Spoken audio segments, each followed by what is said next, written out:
Je n'ai pas de conflit d'intérêt. Donc on va commencer ce topo par l'histoire de Madame M, 18 ans, qui est basketteuse professionnelle, qui a le gabarit d'une basketteuse puisqu'elle pèse 110 kilos pour une taille d'1,95 m et qui se voit découvrir fortuitement sur un électrocardiogramme réalisé systématiquement un bloc de branche droit incomplet, comme vous voyez sur le tracé ECG qui est joint, avec des ondes T négatives de V1 à V4 ainsi qu'en inférieur, en faveur d'une surcharge des cavités droites. Elle bénéficie d'une échographie et d'une IRM cardiaque qui confirme la dilatation des cavités droites, pas de dyskinésie ou de rehaussement tardif.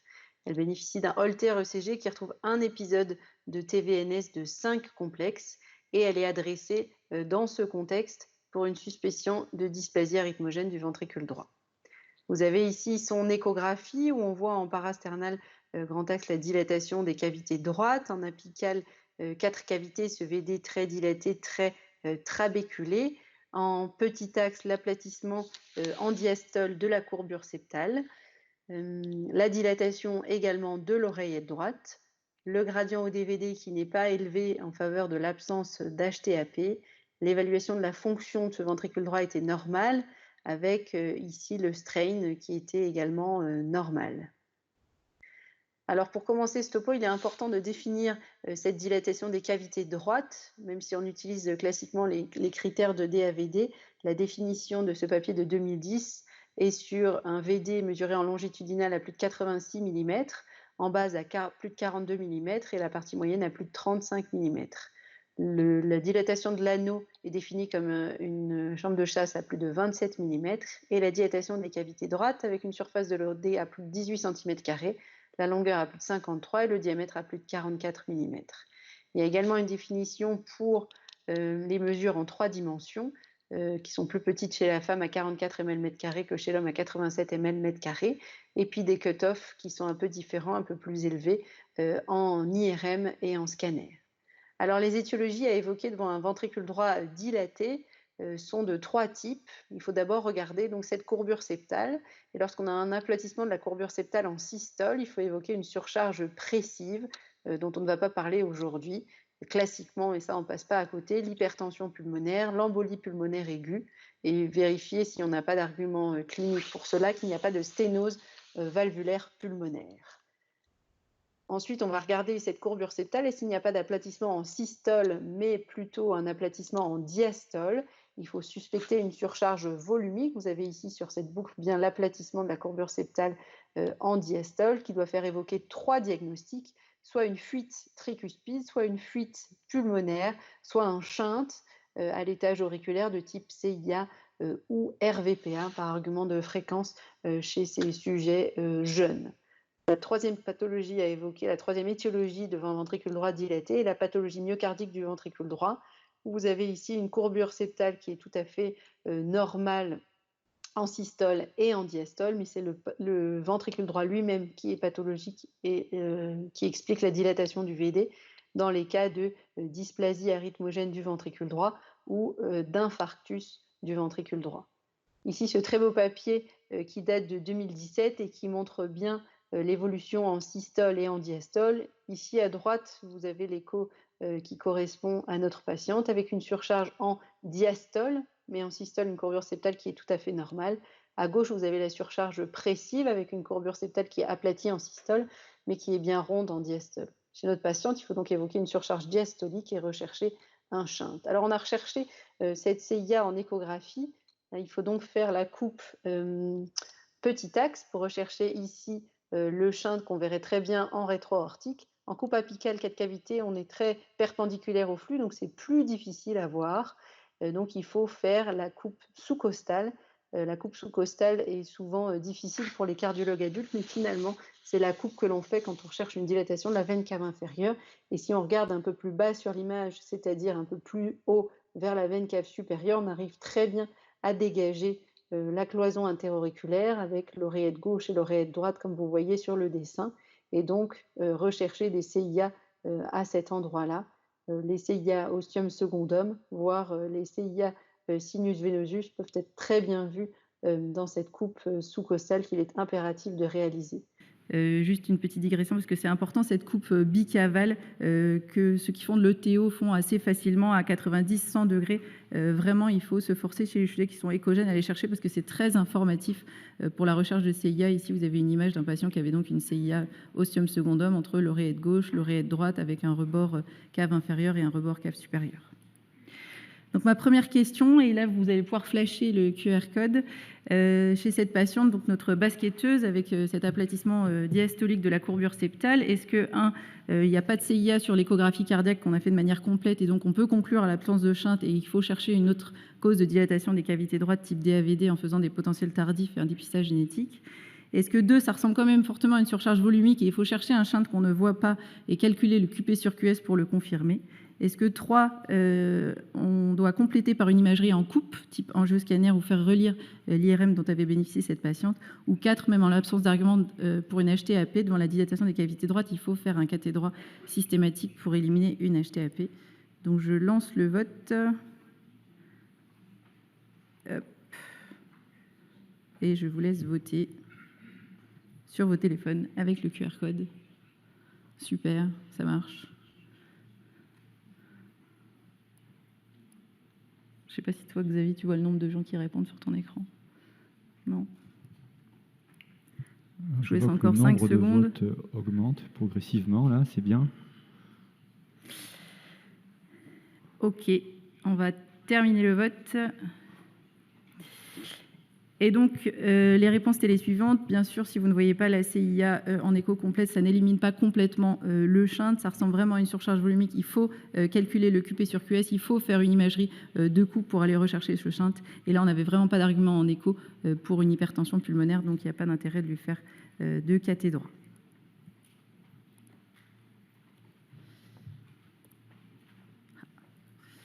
Donc, on a fait le QP sur QS de cette patiente. Donc, c'est pas si difficile à faire chez les patients qui sont échogènes. C'est beaucoup plus difficile chez les patients qui ne sont pas échogènes.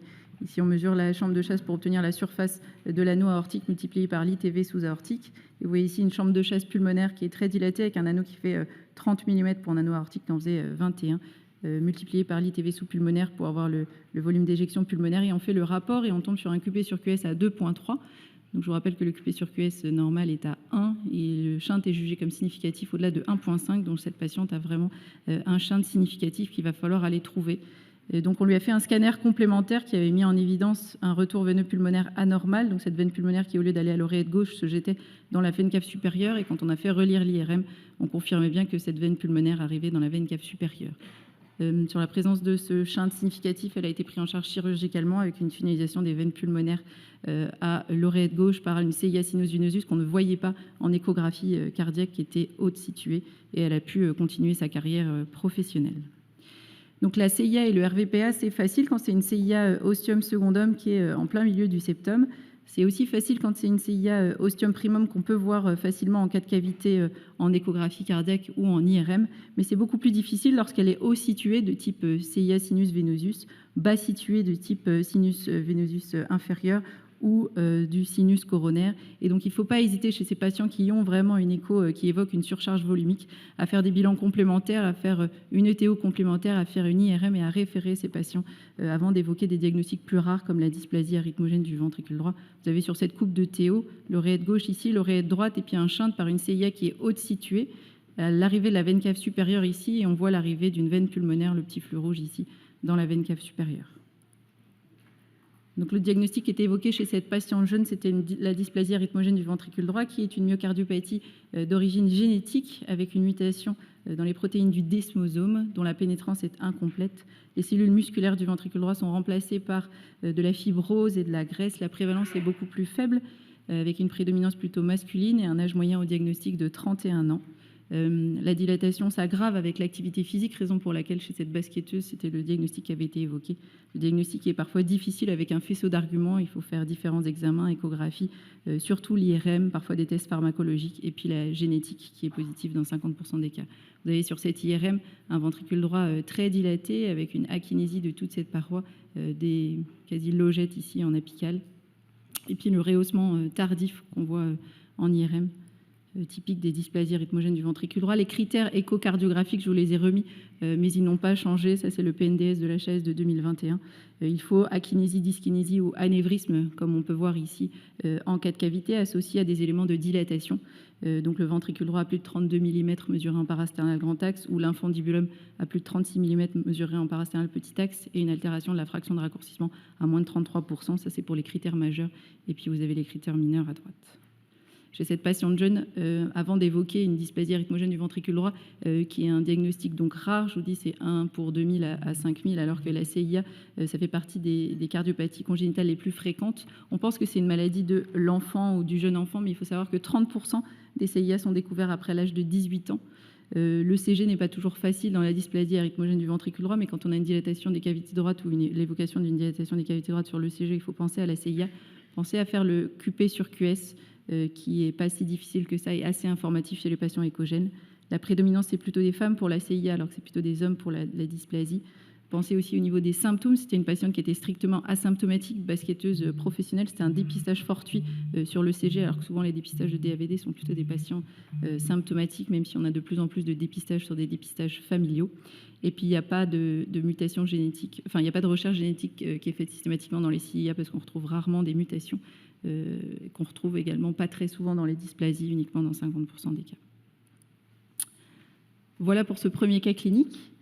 On va enchaîner avec le cas de monsieur S, qui est un patient de 47 ans, qui avait lui aussi un gabarit costaud, 117 kg pour une taille d'1,95 m, qui avait été opéré d'une CIV dans l'enfance à l'âge de 13 ans au Maroc. Et bien sûr, on n'a pas de compte rendu et on a juste ce que le patient nous dit.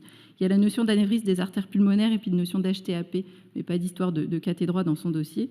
Il a un syndrome d'apnée du sommeil appareillé. C'est un monsieur qui est assez actif, qui est père de 3 enfants, qui a un travail physique, qui travaille dans le nettoyage et il consulte pour une aggravation de sa dyspnée. Il est vu par un cardiologue qui suspecte une CIV résiduelle et une HTAP et qui donc nous l'adresse pour avis congénitaliste. Donc voici son échographie cardiaque. On voit donc sur la parasternale qu'en effet, il a un ventricule droit dilaté. Ici, en apical, que le ventricule droit est très dilaté, très trabéculé, mais avec une fonction qui est bonne. Il n'y avait pas franchement d'argument pour une HTAP importante. La Vmax sur l'IT était à 3 mètres par seconde. Et quand on se met en coupe pour chercher la CIV, donc sous la valve aortique ou un peu plus bas en médio-ventriculaire, on ne voit pas de CIV. On voit une petite accélération médio-ventriculaire. Peut-être que ce patient il avait une sténose ventriculaire qui a été réséquée à l'époque, on ne sait pas. En tout cas, rien qui évoque une CIV. Et donc on se retrouve à regarder sa valve pulmonaire et on voit là, alors je ne sais pas si tout le monde voit bien, que ce patient a une fuite pulmonaire qui est très importante avec un flux, je vous ai mis les images arrêtées, en systole qui est bleu, donc sans rétrécissement important. Il a une Vmax systolique à 2,5 m. Et par contre, un reflux qui est important, on a un flux rouge qui occupe quasiment toute la surface de l'anneau avec le reflux ici de la fuite pulmonaire. Donc, deuxième petite question, quels sont les signes échocardiographiques que vous connaissez qui vont évoquer une fuite pulmonaire de haut grade? Est-ce que la dilatation du ventricule droit avec une surcharge diastolique et l'aplatissement de cette courbure septale en diastole comme chez notre basketteuse? Est-ce que c'est un reflux pulmonaire depuis le tronc pulmonaire et les branches pulmonaires? Est-ce que c'est le retour à la ligne de zéro du Doppler continu? Est-ce que c'est la présence d'un hyperdébit pulmonaire associé à un QP sur QS augmenté? Je lance le vote. Je rappelle qu'il y a plusieurs réponses possibles.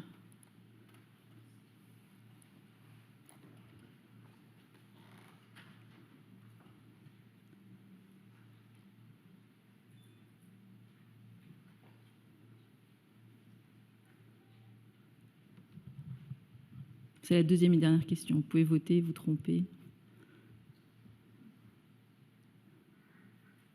Je vous laisse encore quelques secondes.